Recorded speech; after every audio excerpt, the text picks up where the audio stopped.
In case you're wondering, no, I'm not wearing a dress.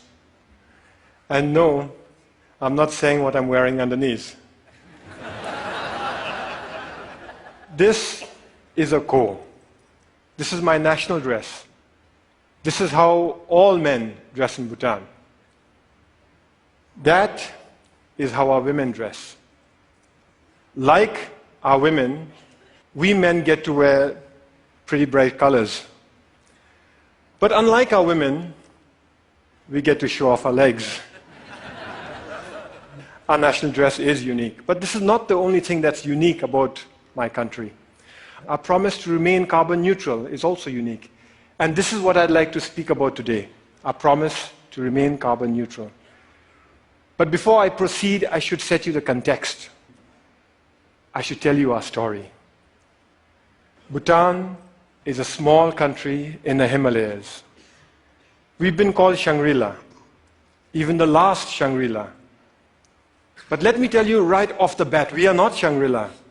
My country is not one big monastery populated with happy monks.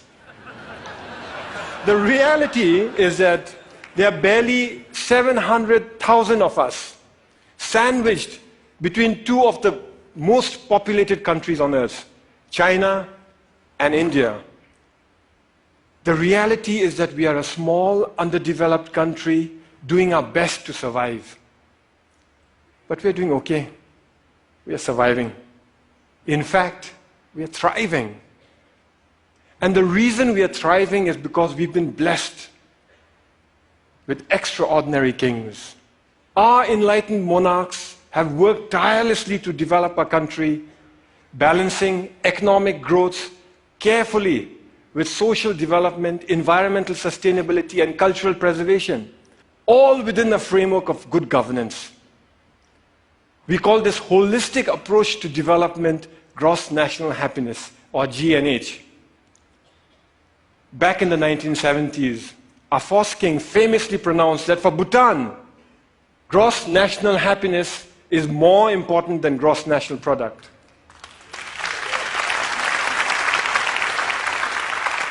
Ever since, all development in Bhutan is driven by GNH, a pioneering vision that aims to improve the happiness and well-being of our people. But that's easier said than done, especially when you're one of the smallest economies in the world. Our entire GDP is less than $2 billion. I know that some of you here are worth more, individually, than the entire economy of my country. So our economy is small. But here's where it gets interesting. Education is completely free. All citizens are guaranteed free school education, and those that work hard are given free college education. Healthcare is also completely free. Medical consultation, medical treatment, medicines, they're all provided by the state. We manage this because we use our limited resources very carefully, and because we stay faithful to the core mission of GNH, which is development with values. Our economy is small, and we must strengthen it. Economic growth is important. But that economic growth must not come from undermining our unique culture or our pristine environment. Today, our culture is flourishing. We continue to celebrate our art and architecture, food and festivals, monks and monasteries. And yes, we celebrate our national dress too. This is why I can wear my ko with pride. Here's a fun fact. You're looking at the world's biggest pocket. It starts here, goes round the back, and comes out from inside here. In this pocket, we store all manner of personal goods, from phones and wallets to iPads, office files, and books. But sometimes even precious cargo. So our culture is flourishing, but so is our environment. 72% of my country is under forest cover. Our constitution demands that a minimum of 60% of Bhutan's total land shall remain under forest cover for all time.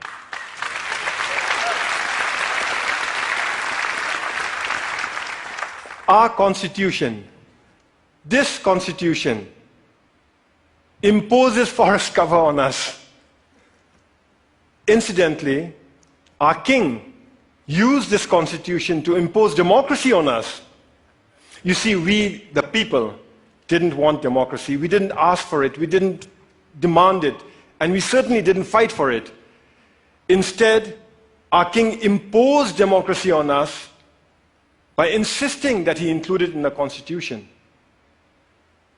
But he went further. He included provisions in the constitution that empower the people to impeach their kings, and included provisions in here that require all our kings to retire at the age of 65. Fact is, we already have a king in retirement.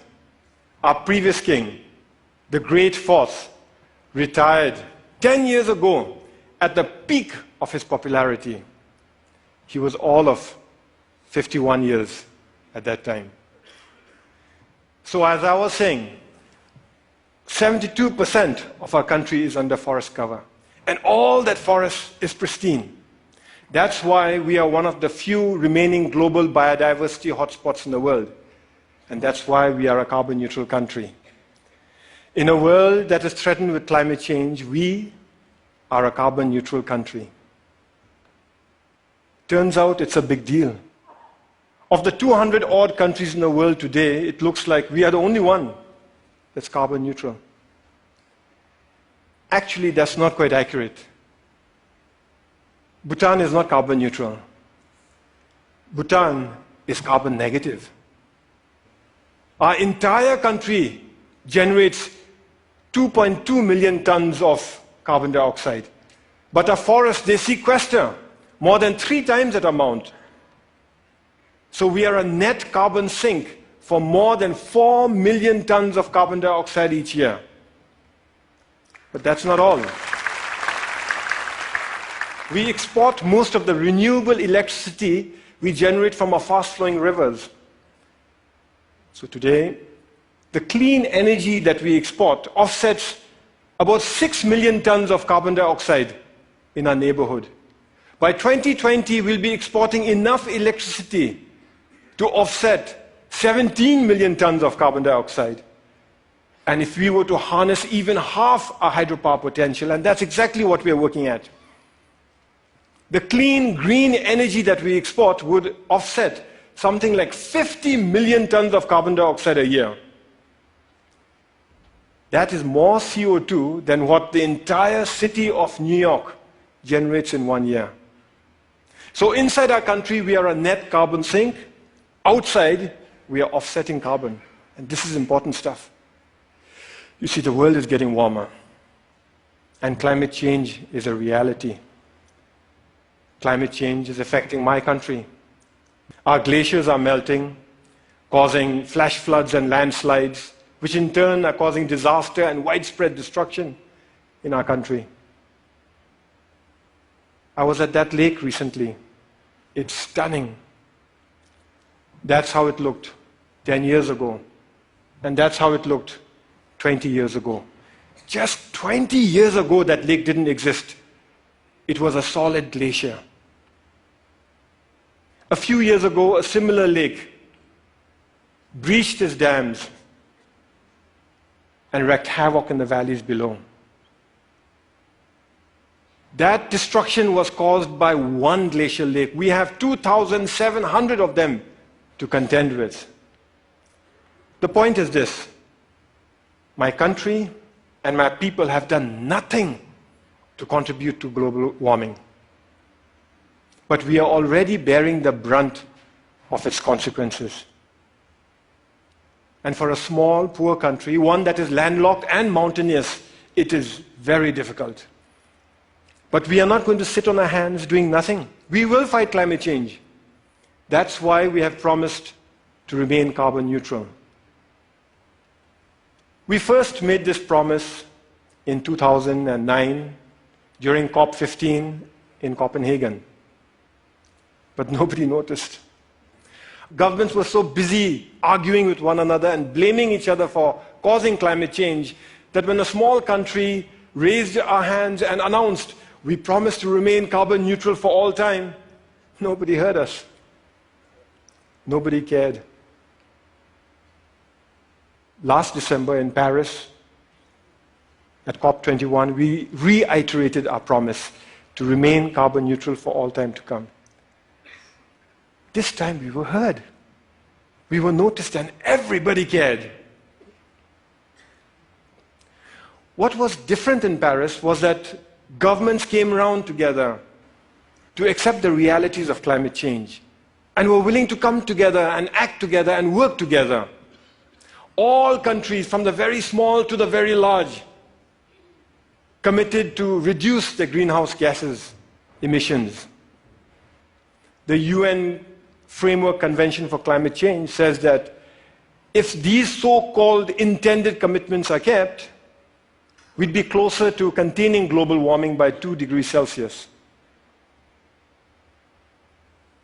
By the way, I've requested the TED organizers here to turn up the heat in here by 2 degrees. So if some of you are feeling warmer than usual, you know who to blame. It's crucial that all of us keep our commitments. As far as Bhutan is concerned, we will keep our promise to remain carbon neutral. Here are some of the ways we are doing it. We're providing free electricity to our rural farmers. The idea is that with free electricity, they will no longer have to use firewood to cook their food. We are investing in sustainable transport and subsidizing the purchase of electric vehicles. Similarly, we are subsidizing the cost of LED lights, and our entire government is trying to go paperless. We are cleaning up our entire country through Clean Bhutan, a national program, and we are planting trees throughout our country through Green Bhutan, another national program. But it is our protected areas that are at the core of our carbon neutral strategy. Our protected areas are our carbon sink. They are our lungs. Today, more than half our country is protected as national parks, nature reserves, and wildlife sanctuaries. But the beauty is that we've connected them all with one another through a network of biological corridors. Now, what this means is that our animals are free to roam throughout our country. Take this tiger, for example. It was spotted at 250 meters above sea level in the hot subtropical jungles.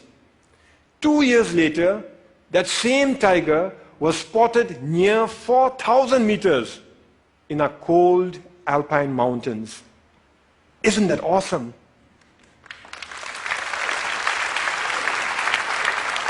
We must keep it that way. We must keep our parks awesome.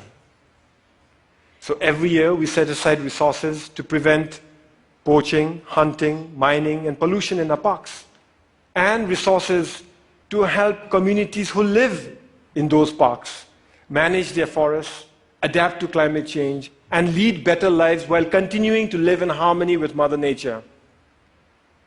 But that is expensive. Over the next few years, our small economy won't have the resources to cover all the costs that are required to protect our environment. In fact, when we run the numbers, it looks like it'll take us at least 15 years before we can fully finance all our conservation efforts. But neither Bhutan nor the world can afford to spend 15 years going backwards. This is why His Majesty the King started Bhutan for Life. Bhutan for Life gives us the time we need. It gives us breathing room. It is essentially a funding mechanism to look after our parks to protect our parks till our government can take over on our own fully. The idea is to raise a transition fund from individual donors, corporations, and institutions. But the deal is closed only after predetermined conditions are met and all funds committed. So multi-party, single closing, an idea we borrowed from Wall Street. This means that individual donors can commit without having to worry that they'll be left supporting an underfunded plan. It's something like a Kickstarter project, only with a 15-year time horizon and millions of tons of carbon dioxide at stake. Once the deal is closed, we use the transition fund to protect our parks, giving our government time to increase our own funding gradually till the end of the 15-year period. After that, our government guarantees full funding forever. We're almost there. We expect to close later this year. Naturally, I'm pretty excited.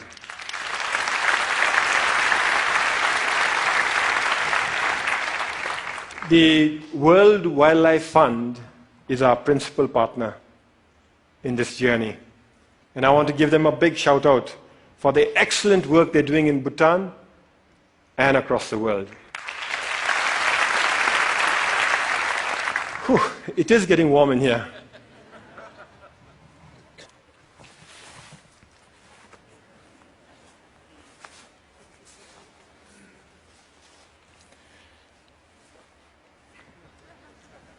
I thank you for listening to our story. A story of how we are keeping our promise to remain carbon neutral. A story of how we are keeping our country pristine for ourselves, our children, for your children, and for the world. But we are not here to tell stories, are we? We are here to dream together. So in closing, I'd like to share one more dream that I have.